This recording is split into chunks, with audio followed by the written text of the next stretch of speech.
السلام عليكم ورحمة الله وبركاته. الحمد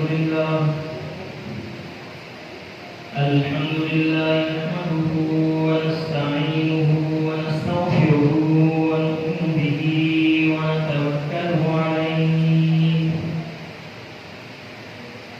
ونعوذ بالله من شرور أنفسنا ومن سيئات أعمالنا.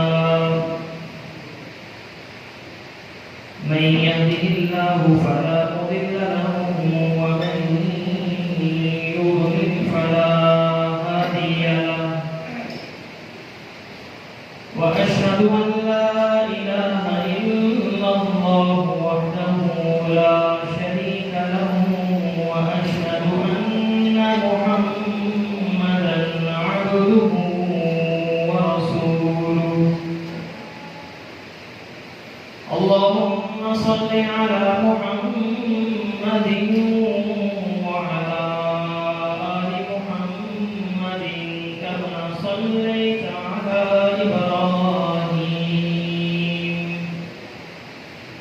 وعلى آل إبراهيم إنك حميد مجيد.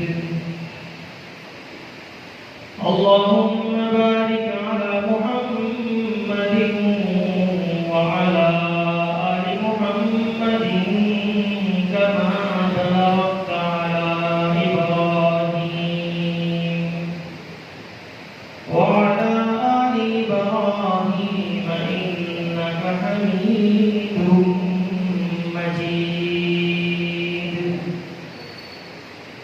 من يطع الله ورسوله فقد رشد واهتدى ومن يعص الله ورسوله فقد ضل وغوى.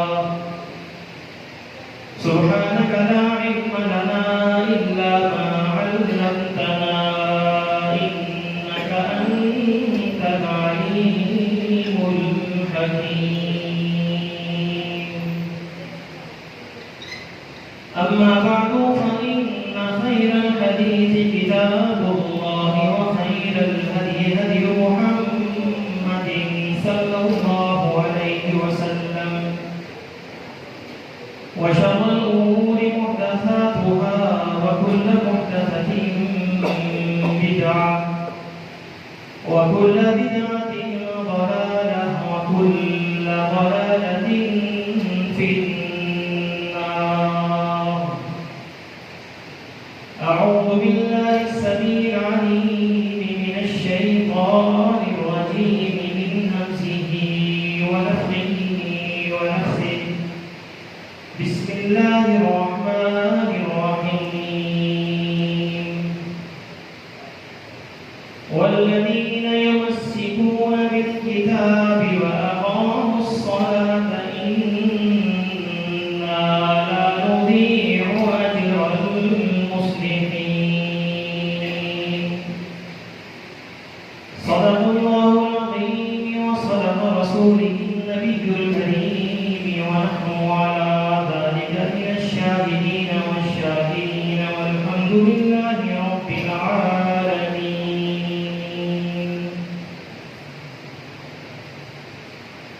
ہر قسم کی تعریفات اللہ احکم الحاکمین ارحم الراحمین احسن الخالقین ذوالجلال والاکرام کے لیے ہے،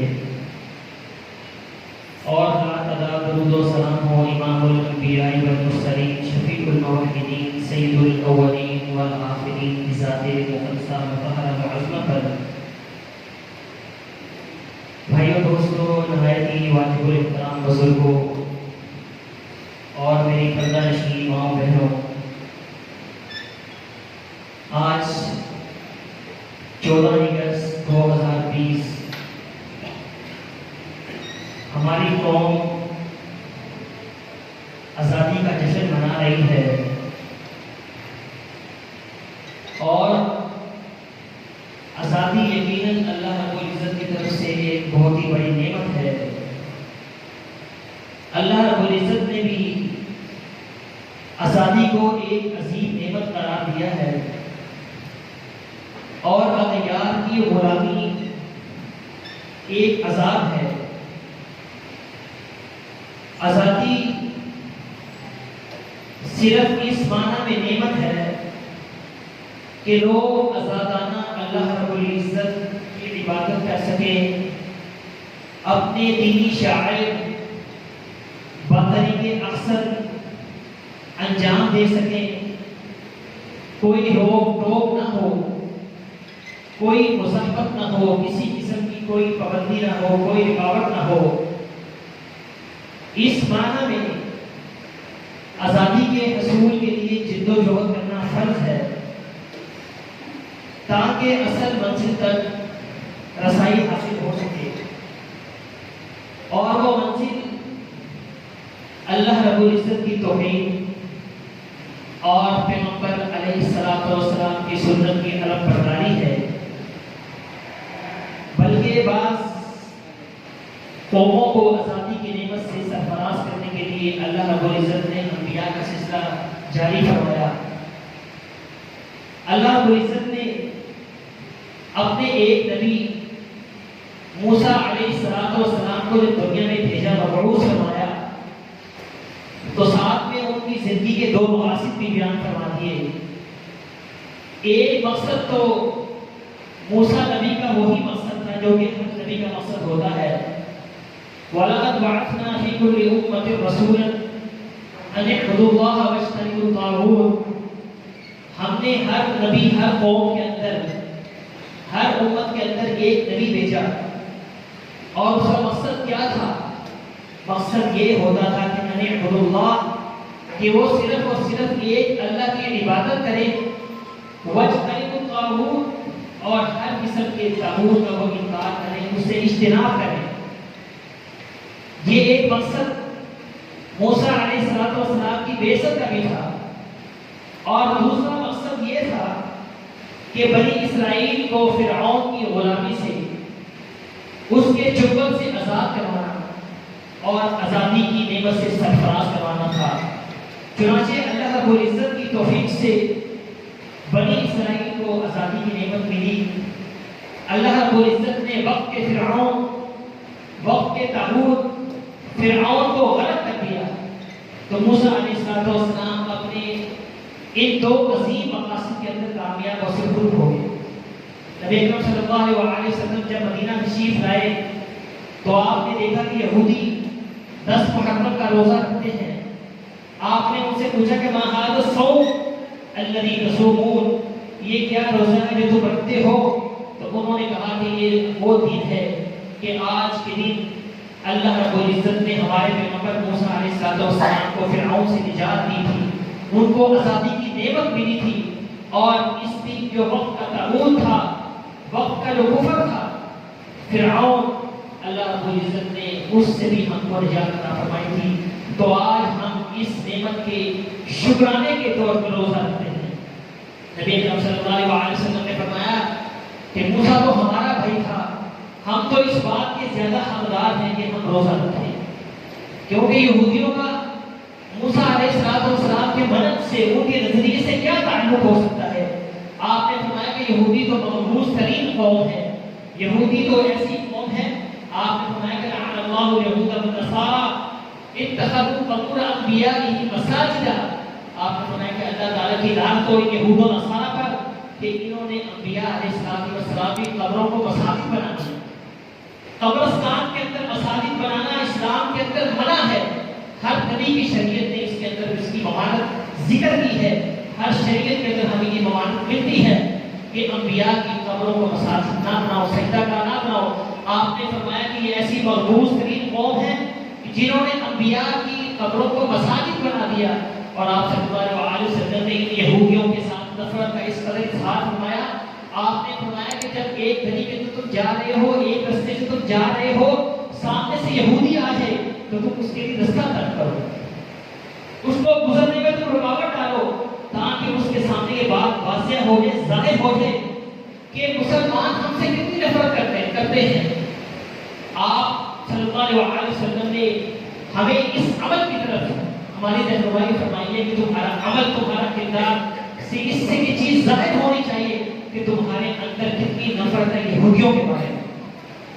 تو آپ صلی اللہ علیہ وسلم نے فرمایا کہ یہودیوں کا کیا تعلق ہے موسیٰ علیہ السلام سے؟ موسیٰ علیہ السلام کا جو نظریہ تھا وہ ہمارا نظریہ ہے، ان کا جو منہج تھا وہ ہمارا منہج ہے، ان کا جو عقیدہ تھا وہ ہمارا عقیدہ ہے۔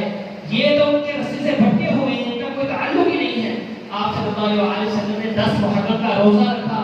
آپ نے جب روزہ رکھا تو آپ نے فرمایا کہ کہیں ایسا نہ ہو کہ یہودی سمجھ لیں کہ ہم ان کی موافقت میں، ان کی مطابقت میں ہم یہ روزہ رکھ رہے ہیں۔ آپ نے فرمایا کہ اگر آئندہ سال میں زندہ رہا تو لَأَصُومَنَّ التَّاسِعَ وَالْعَاشِرَ، تو آئندہ سال اگر میں زندہ رہا تو 7 9 کا بھی روزہ رکھوں گا، 10 کا بھی روزہ رکھوں گا، تاکہ یہودیوں کی مخالفت ہو جائے۔ یہ آزادی کی نعمت، اس نعمت کی قدر کرنا سیکھیں۔ جب اللہ رب العزت انسان کو کوئی نعمت عطا فرماتا ہے تو ہمیں اس نعمت کے بدلے میں اللہ کا شکر ادا کرنا چاہیے۔ یہودیوں نے شکرانے کے طور پر روزہ رکھا، نبی علیہ السلام نے بھی روزے رکھنے کا جو حکم دیا اسی شکرانے کے طور پر دیا۔ اللہ نے یہ قوم کو، موسیٰ علیہ السلام کی جو قوم تھی ان کو یہ نعمت عطا فرمائی، آزادی کی عظیم نعمت، تو انہوں نے روزہ رکھا۔ رسول اللہ صلی اللہ علیہ وسلم نے اس سنت کو بھی اپنایا اور ہمارے لیے بھی یہ سنت جاری فرما دی۔ تو یہ یقیناً آزادی ایک بہت بڑی نعمت ہے۔ اگر ہم نعمت کی قدر نہیں کریں گے، نعمت ملنے پر اگر اللہ رب العزت کی نافرمانی شروع ہو جائیں، اللہ کے راستے سے اگر ہٹ کر پتہ چلنا شروع ہو جائے تو پھر اللہ رب العزت نعمتوں کو چھین بھی دیتا ہے۔ اللہ رب العزت نافرمانیوں پر نعمتوں کو سلب کر دیتا ہے۔ تو یہ آزادی، یہ آج کا دن 14 اگست کا دن، یہ آج وہ دن ہے جس دن ہمیں اپنے نظریہ کون سا نظریہ؟ نظریہ توحید، عقیدہ توحید، اس نظریے کو سمجھنے کی ضرورت ہے کہ یہ وہ کلمہ لا الہ الا اللہ جس کی بنیاد پر اللہ رب العزت نے ہمیں یہ عظیم خطاب عطا فرمایا، ہمیں آزادی عطا فرمائی اس کلمہ لا الہ الا اللہ کی بنیاد پر۔ یہ ہمارا نظریہ ہے، لیکن افسوس اس بات کا ہے کہ ہم نے اس نظریے کی بنیاد پر ملک حاصل کیا، لیکن آج تک ہم اس نظریے کو اس ملک پاکستان کے اندر قائم نہ کر سکے۔ یہ آزادی کی نعمت کو سمجھنے کی ضرورت ہے۔ آج کے دن اللہ رب العزت کے سامنے اپنی اس نعمت کا شکر ادا کریں، توبہ استغفار کرنا چاہیے، نہ کہ ہم جھنڈے لہرائیں، جھنڈیاں لہرائیں، گل گبارہ کریں، شور شرابہ کریں، باجے بجائیں۔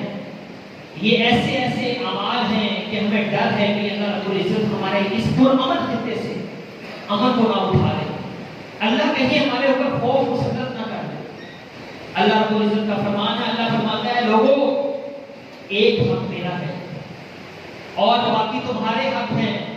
اللہ تم سے تقاضا کرتا ہے کہ تم بندو میرا ایک حق تم ادا کرو، میں تمہارے سارے حقوق ادا کروں گا۔ اللہ کا حق کیا ہے؟ اللہ کا حق یہ ہے کہ زمین پر اللہ کی توحید کا غلبہ ہو جائے، اللہ کی توحید کو غالب کیا جائے۔ اور ہمارے حق کیا ہے؟ ہمارا حق یہ ہے کہ ہمیں روٹی چاہیے، ہمیں کپڑا چاہیے، ہمیں مکان چاہیے، ہمیں اس معاشرے کے اندر رہتے ہوئے ہمیں سکون چاہیے، امن چاہیے، ہمیں عافیت چاہیے۔ یہ سب چیزیں ہمیں کیسے مل سکتی ہیں؟ یہ سب چیزیں اللہ کی عطا ہے، اللہ ہی دے سکتا ہے۔ اگر کوئی حکمران یہ دعویٰ کرتا ہے، کوئی حکومت یہ دعویٰ کرتی ہے، حکومت کے دعووں سے یہ چیزیں نہیں ملتی ہیں، اللہ کی عطا ہے۔ اللہ اس وقت عطا کرتا ہے جب ہم اللہ کا حق ادا کریں گے۔ اللہ کا حق یہ ہے کہ زمین کے اوپر اللہ کی توحید کا غلبہ کیا جائے، توحید کا نفاذ کیا جائے، پھر اللہ رب العزت ہم سے راضی ہوگا، ہمارے سارے حقوق اللہ پورا کرے گا۔ آج کے دن اس نظریے کو سمجھنے کی ضرورت ہے کہ ہم نے اللہ کے ایک حق کا نعرہ لگا کر یہ ملک پاکستان حاصل کیا تھا۔ ہمیں سارے ہمارے جو حقوق ہیں ہمیں اس وقت مل سکتے ہیں جب ہم اللہ کا ایک حق ادا کریں گے۔ وہ حق یہی ہے، وہی جو ہمارا نظریہ پاکستان کا جو نعرہ ہے لا الہ الا اللہ۔ پاکستان کا مطلب کیا؟ لا الہ الا اللہ۔ اس نعرے کو، اس کی تنفیذ کی ضرورت ہے، اس کو نافذ کر دیں، پھر اللہ رب العزت ہمارے سارے حقوق پورے فرما دے گا۔ یہ ہے وہ آزادی جہاں پر یہ عقیدہ توحید، یہ کلمہ لا الہ الا اللہ بہت بڑی ایک نعمت ہے۔ اللہ رب العزت نے ہمیں توفیق دی، ہمیں مسلمان بنایا، ہمیں یہ عظیم نظریہ توحید، عقیدہ توحید ہمیں عطا فرمایا۔ وہاں پر ایک عظیم نعمت، یہ آزادی کی نعمت بھی ہے۔ اور ہم سب جانتے ہیں کہ آزادی دو قسم کی ہوتی ہے۔ ایک آزادی ہوتی ہے اذہان و افکار کی آزادی، آزادی ہوتی ہے ابدان کی آزادی، جسموں کی آزادی۔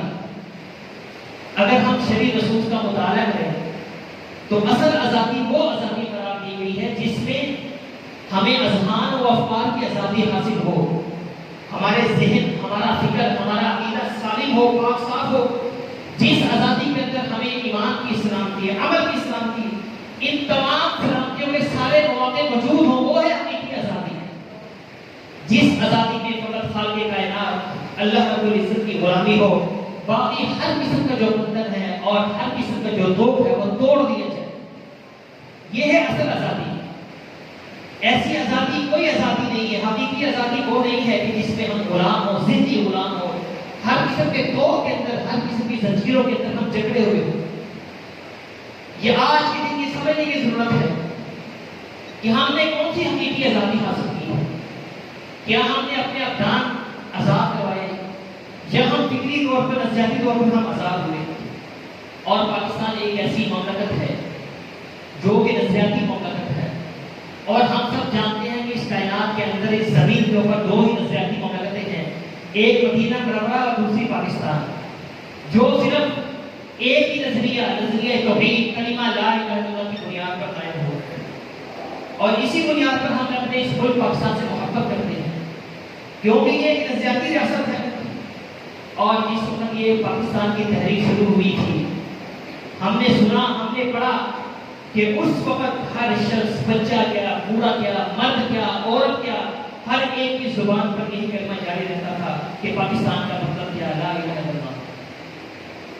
اس وقت پر یہ کلمہ بہت عام تھا، یہ نعرہ بہت عام تھا۔ اب تو کبھی کبھی ہمیں یہ نعرہ سننے کو ملتا ہے کہ پاکستان کا مطلب کیا، لا الہ الا اللہ۔ تو آج 14 اگست کے دن کو یہ نعرہ کوئی نہیں لگاتا۔ ہم تو گل گبارہ کرتے ہیں، شور شرابہ کرتے ہیں، جلسے جلوس کرتے ہیں، لیکن کلمہ پاکستان کا مطلب کیا، لا الہ الا اللہ، اس کلمہ توحید کو، اس نظریے کو ہم بالکل بھلا بیٹھے۔ یاد کریں اس دن کو، آج کے دن کو، 14 اگست کو، جب ہر ایک شخص کے دل کی یہ آواز تھی کہ پاکستان کا مطلب کیا، لا الہ الا اللہ۔ پہلے ہم یہ طے کرتے ہیں کہ لا الہ الا اللہ کا معنی کیا ہے، اس بات کو ہم سمجھ لیں کہ یہ کلمہ کیا چیز ہے، کتنی عظیم طاقت ہے اس کلمے کے اندر۔ لا الہ الا اللہ دو جز ہیں، ایک جز نفی کا، دوسرا جز اس بات کا۔ لا الہ، یہ لا نفی جنس جب کسی نکرے کے اوپر داخل ہوتا ہے تو عموم کا پھیلا دیتا ہے کہ اس نے لا الہ، کوئی معبود نہیں، ہر قسم کے معبود کی نفی کرتی ہے۔ زمین کے اوپر، آسمان کے اوپر، ہر پوری کائنات کے اوپر کوئی معبود نہیں ہے، کوئی عبادت کے لائق نہیں ہے، کوئی خالق نہیں، کوئی رازق نہیں، کوئی داتا نہیں، کوئی گنج بخش نہیں، کوئی نہیں الا اللہ۔ کلمہ اس بات ہے، صرف ایک چیز کو ثابت کیا کہ اگر کوئی عبادت کے لائق، اگر کوئی ہستی ہے تو الا اللہ، وہ صرف اور صرف ایک اللہ کے ساتھ ہے۔ اس کے علاوہ تمہارا کوئی داتا نہیں، کوئی گنج بخش نہیں، کوئی لجپال نہیں، کوئی تمہارا بیڑیا پار کرنے والا نہیں۔ یہ ہے عقیدہ توحید، یہ مسلمان کا عقیدہ ہونا چاہیے۔ اس عقیدہ توحید کے نام پر آ کے ہم نے یہ ملک پاکستان حاصل کیا ہے۔ اس کرنے کی اہمیت کو ہم سب جانتے ہیں کہ اسے پڑھے بغیر کوئی شخص مسلمان نہیں ہو سکتا۔ صرف پڑھنا نہیں بلکہ اس کی گواہی دینا، اشہد ان لا الہ الا اللہ، اس کی گواہی دینا ہی کافی نہیں بلکہ اس کلمے کے جو تقاضے ہیں وہ بھی پورے کرنے ضروری ہیں، اور پھر اس کے تقاضوں کو پورا کر کر اس پر پوری زندگی عمل کرنا۔ پھر اللہ رب العزت ہم سے راضی ہوگا، پھر اللہ رب العزت ہمارے حق ہمیں دے گا۔ جو ہم اپنے حق کا رونا روتے ہیں نا، اپنے حقوق کی بات کرتے ہوئے کہ ہمیں ہمارا حق نہیں مل رہا، ہر بندہ پریشان دکھائی دیتا ہے، وجہ کیا ہے؟ کیونکہ ہم نے، ہمارے رب اللہ نے ہم سے ہر ایک حق مانگا تھا، ہم نے اللہ کو اس کا حق نہیں دیا، تو بدلے میں اللہ رب العزت نے ہمیں ہمارے حقوق کے اس کے اندر پریشانیاں پیدا کروا دی۔ آج ہمیں اپنے حق ملتے ہوئے مشکل نظر آتی ہے کہ ہمیں اپنے حقوق نہیں مل رہے۔ یہ کلمہ لا الہ الا اللہ کو سمجھ جائیں، یقیناً اگر آپ سمجھ گئے کہ کتنا عظیم کلمہ ہے، کتنی اس کی شان ہے، کتنا یہ عظیم برد ہے، اس کی طاقت کا، اس کی عظمت کا آپ اندازہ اس حدیث سے لگائیں کہ ایک مرتبہ موسیٰ علیہ السلام نے اپنے رب سے کہا، اے میرے رب، نے ایک ایسا عظیم ورد، ایک ایسا عظیم وظیفہ عطا فرما دے جو میں السلام سے کہا ہے موسیٰ کلمہ لا الہ الا اللہ کا ذکر کیا کرو. موسیٰ نے تعجب سے کہا اللہ یہ تو بڑا عام ذکر ہے، عام ورد ہے، عام وظیفہ ہے، یہ تو ہر کوئی کرتا ہے، عام بھی کرتا ہے، خاص بھی کرتا ہے. اللہ نے کہا ہے موسیٰ تو اس کرنے کی طاقت کو نہیں جانتا، اس کی عظمت کو نہیں جانتا. لو کانت السماوات السبع والارض بغیری، آپ نے فرمایا کہ اگر ساتوں آسمان وعاملہن، اور ساتوں آسمانوں کو آباد کرنے والی جتنی بھی مخلوق ہے آسمانوں کے اوپر، وہ ساری کی ساری ساتوں آسمان اور اس کو آباد کرنے والی ساری کی ساری مخلوق غیری میرے علاوہ، اور فرمایا کہ والارض السبع، اور ساتوں زمینیں وعاملہن، ساتوں زمینوں کو آباد کرنے والی جتنی بھی مخلوق ہے، یہ ساری کی ساری مخلوق آسمان کی اور زمین کی، اگر ساری کی ساری مخلوق کو ایک پردے میں رکھ دیا جائے اور دوسرے پردے میں کلمہ لا الہ الا اللہ رکھ دیا جائے، لا الہ الا اللہ فی کفۃ لوجحت بہن، آپ نے فرمایا کہ کلمہ لا الہ الا اللہ کا جو پلڑا ہے وہ بھاری ہے.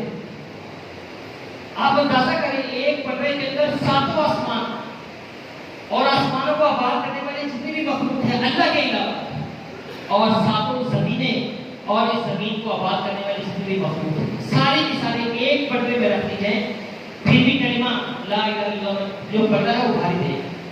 ایک حدیث میں آتا ہے کہ اس کلمہ لا الہ الا اللہ کے سامنے کوئی چیز بھی بھاری نہیں. کتنا عظیم کلمہ ہے.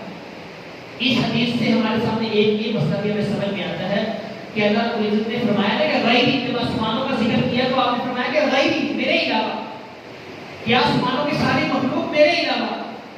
اور پھر جہاں پر زمینوں کا ذکر کیا ہے وہاں پر اللہ نے لفظ غیری استعمال نہیں کیا. تو اس سے یہ بات واضح ہوتی ہے کہ اللہ رب العزت کا جو وجود ہے وہ آسمانوں پر ہے. اللہ عرش پر مستوی ہے، اللہ ہر جگہ پر حاضر نہیں ہے. یہ بڑا ایک باطل نعرہ ہے، باطل غلط بات ہے جو ہم کہتے ہیں کہ اللہ ہر جگہ پر حاضر ہے. یہ حاضر ہونا اللہ کی شان نہیں ہے. کمال تو اس میں ہے کہ اللہ رب العزت عرش پر مستوی ہے اور ہر ایک چیز اس کے علم میں ہے. پوری کائنات کو اپنے کنٹرول میں کیے ہوئے ہے، ہر ایک چیز پر اس کی نگاہ ہے.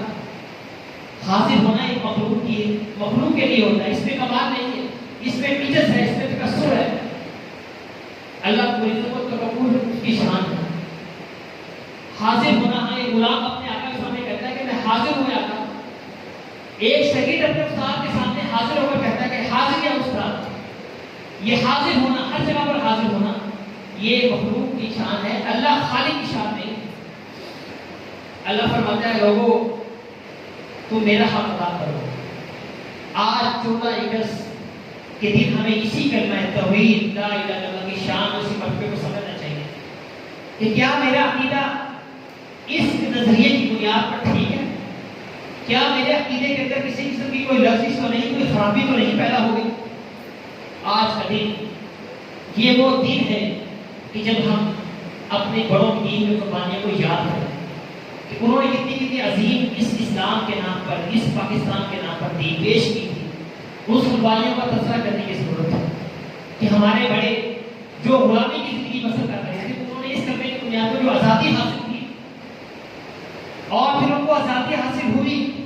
آج آپ دیکھیں ہندوستان کے مسلمانوں کا کیا حال ہے.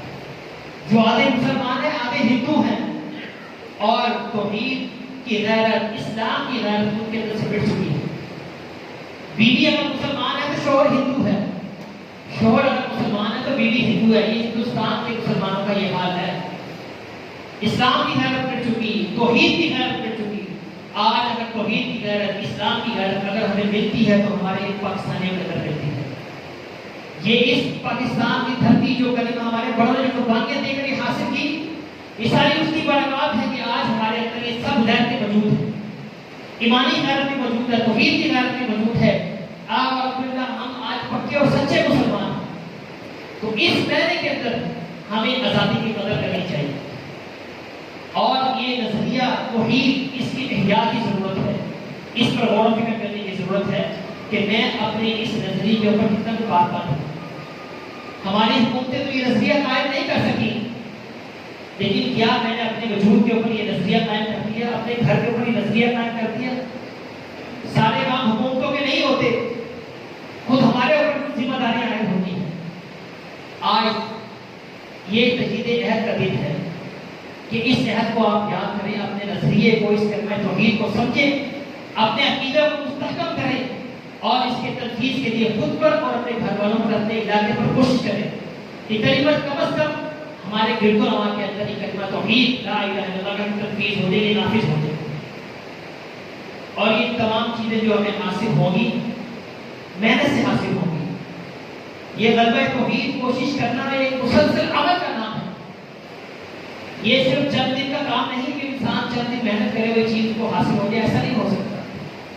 اب رسول اللہ صلی اللہ علیہ وسلم جب مکہ میں تھے، اب آپ صلی اللہ علیہ وسلم نے ریاست مدینہ کی ابتدا کی کہ مدینہ کے کچھ لوگ انصاری مکہ میں جاتے رات کی تاریکیوں کے اندر چھپ چھپ کر، اور آپ صلی اللہ علیہ وسلم کے پاس جا کر کہتے اے اللہ کے رسول آپ مدینے میں تشریف لے آئے اور آپ جو سی بھی شرط رکھیں کہ ہمیں منظور ہے، اشترط ما شئت، حدیث کے الفاظ ہے کہ انہوں نے آپ کے سامنے خالی کاغذ رکھ دیا، اے اللہ کے رسول جو سی چاہے آپ شرط اس کے اوپر لکھ دیں، شرط دستخط کر دیتے ہیں، آپ مدینے میں آ کر ایک ریاست قائم کریں، اپنا خطہ اور آزادی کے ساتھ آپ توحید کی دعوت دیں۔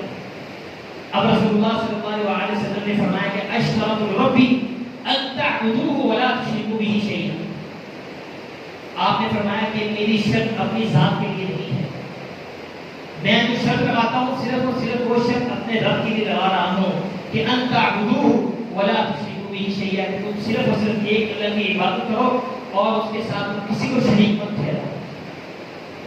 آپ اندازہ کریں گے وہی بنیاد، وہی نظریہ رسول اللہ صلی اللہ علیہ وسلم نے اس کاغذ پر لکھا کہ میں چاہتا ہوں کلمہ لا الہ الا اللہ کی تنفیذ ہو جائے، ان تعبدوه ولا تشركوا به شيئا۔ یہ تھی وہ اساس جس پر آپ صلی اللہ علیہ وسلم نے عملاً فعلاً اس کی بنیاد اس کو قائم کیا۔ جب مکہ فتح ہو گیا، آپ صلی اللہ علیہ وسلم نے پہلا آرڈر کیا جاری کیا، اے علی تم مکہ کے اندر جاؤ، اپنے ساتھیوں کو ساتھ لے جاؤ، تمہیں جو بھی قبر نظر آئے جو سطح زمین سے اونچی ہے اس کو زمین کے برابر کر دو، جو بھی تمہیں بت نظر آ جائے اس بت کو توڑ دو، مسخ کر دو۔ یہ پہلا آرڈر تھا ریاست مدینہ کے سربراہ کا کہ پہلا پروٹوکول اللہ رب العزت کی ذات کے لیے، کائنات کے خالق اور مالک کے لیے، پہلا پروٹوکول اس کی توحید کے لیے، توحید کی عظمت کے لیے، توحید کی اقامت کے لیے، باقی تمام امور بعد میں طے کیے جائیں۔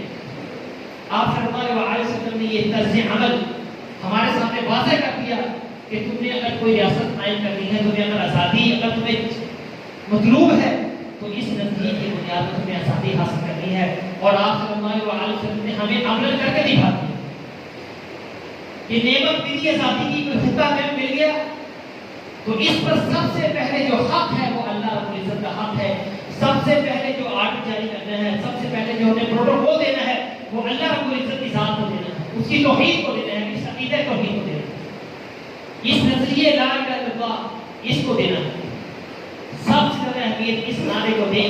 پھر دیکھیں اللہ رب العزت کیسے ہمارے سارے حقوق پورے فرماتا ہے۔ آپ صلی اللہ علیہ وسلم نے عمل کیا، مکہ فتح ہو گیا، آپ صلی اللہ علیہ وسلم نے اپنے ہاتھ میں تلوار کو اٹھایا، بیت اللہ میں داخل ہو گئے، بیت اللہ میں 360 انصاب تھے، 360 بت تھے، آپ نے ان بتوں کو نکالا، ایک ایک بت کو توڑ دیا، آپ توڑتے جا رہے تھے، شاست فرما رہے تھے جاء الحق وزهق الباطل ان الباطل كان زهوقا، کہ حق آ گیا باطل مٹ گیا، بے شک باطل کو مٹنے والا ہے، جانے والا ہے۔ جب حق آ جاتا ہے تو باطل مٹ جاتا ہے، جب توحید آتی ہے تو صرف خود بخود ختم ہو جاتا ہے۔ آپ صلی اللہ علیہ وسلم نے ہمیں عمل کر کے دکھایا کہ صرف نعروں سے نہیں، صرف باتوں سے نہیں حق آتا، آپ عمل کریں، عمل کریں گے پھر اللہ رب العزت اس عمل کی بدولت اس میں برکت دے گا، توحید کا غلبہ ہوگا، حق آئے گا، باطل مٹ جائے گا، شرک ختم ہو جائے گا، باطل خود بخود نہیں چلا جاتا، اور اس کے لیے کسی بحث و تبحیث کی ضرورت نہیں۔ اگر باطل کو تم نے رخصت کرنا ہے تو حق لے آؤ، اگر شرک کو رخصت کرنا ہے تو توحید لے آؤ، توحید آ جائے گی تو شرک خود بخود چلا جائے گا۔ یہ ایک فطری طریقہ ہے ایمان کے توحید کا جو اللہ رب العزت نے ہمیں بتا دیا، ہمارے نبی صلی اللہ علیہ وسلم نے ہمیں کر کے دکھا دیا۔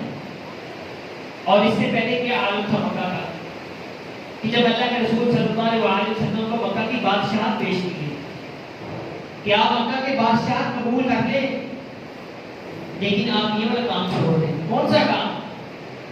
آپ اگرچہ لوگوں کو توحید کی دعوت دیں، صرف اللہ اللہ کریں، لیکن ہمارے جو معبود ہیں ان کو برا بلا مت کہیں۔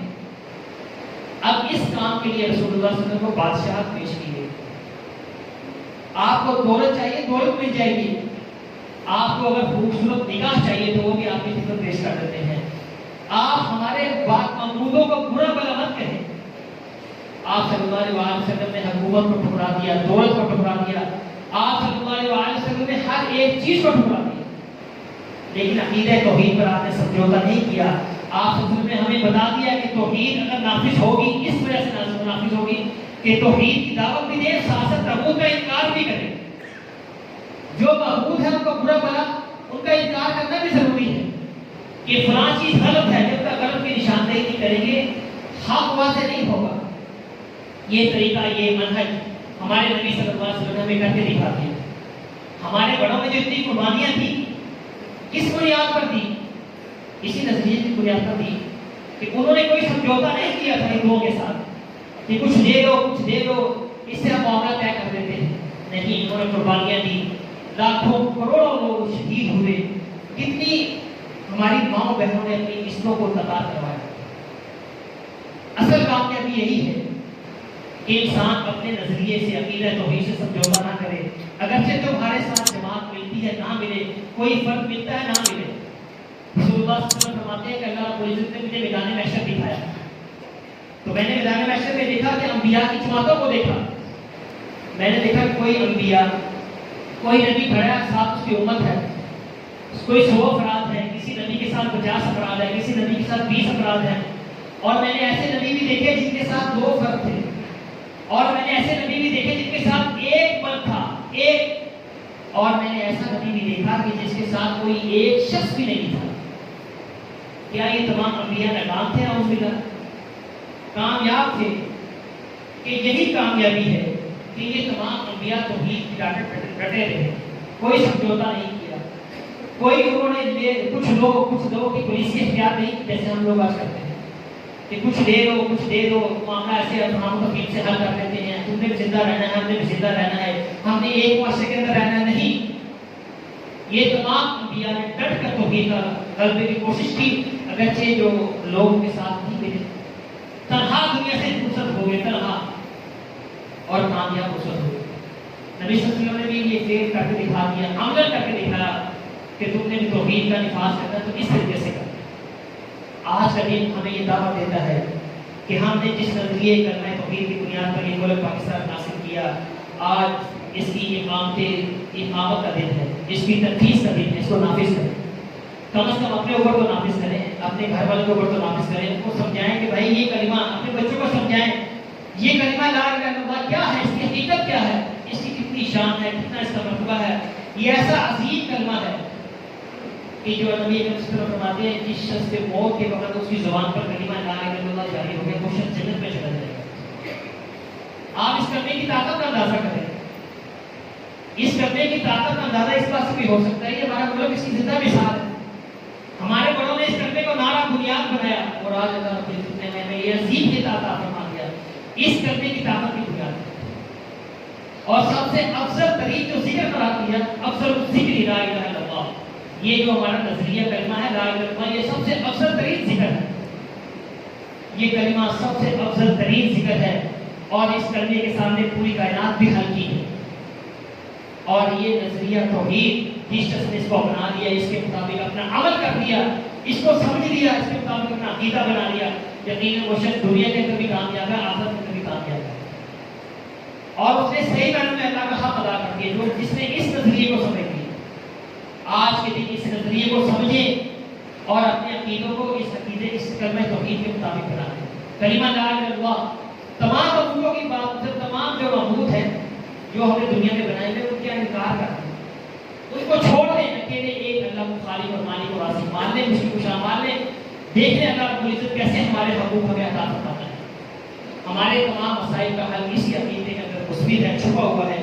اللہ رب العزت ہمیں اسی بات کی توفیق عطا فرمائے۔ ہماری جو سیاست کا جو محور ہے وہ یہی مذہب ہونا چاہیے، اسلام ہونا چاہیے، یہی بنیاد ہونا چاہیے۔ کہ ہماری حکومتیں بھی اسی اقامت توحید کے لیے کام کریں، اس کی تجویز کے لیے کوششیں کریں۔ آج کا دن یہی دن ہمیں دعوت دیتا ہے 14 اگست کہ آج کے دن ہم ہر ایک شخص کو، حکومتوں کو اس نظریہ کلمہ توحید کی طرف راغب کریں، ان کو یاد کرنا ہے کہ ہمارے بڑوں نے اس کے لیے قربانیاں دی تھی۔ آج ہم کس طرف چلے گئے؟ آج ہم اللہ کو عزت کی نافرمانی کر کے یہ دن منا رہے ہیں، شور شرابہ کرتے ہیں، انڈین گانوں کے اوپر رقص کرتے ہیں، مرد اور عورت کا مخلوط پروگرام ہوتے ہیں۔ یہ سب چیزیں کیا ہیں؟ یہ سب اللہ رب العزت کے عذاب کو کام دینے والی باتیں ہیں۔ آج جو نعمت ہمیں ملی ہے اس نعمت کا شکر ادا کریں، اللہ رب العزت توبہ استغفار کریں، اللہ سے ہدایت طلب کریں۔ یا اللہ ہمارے بڑوں نے یہ نظریہ اٹھایا، اس کو بلند کیا، ہمیں یہ نظریہ سمجھا دے، اس کے مطابق ہمارا عقیدہ بن جائے، ہمارا عمل بن جائے۔ پورا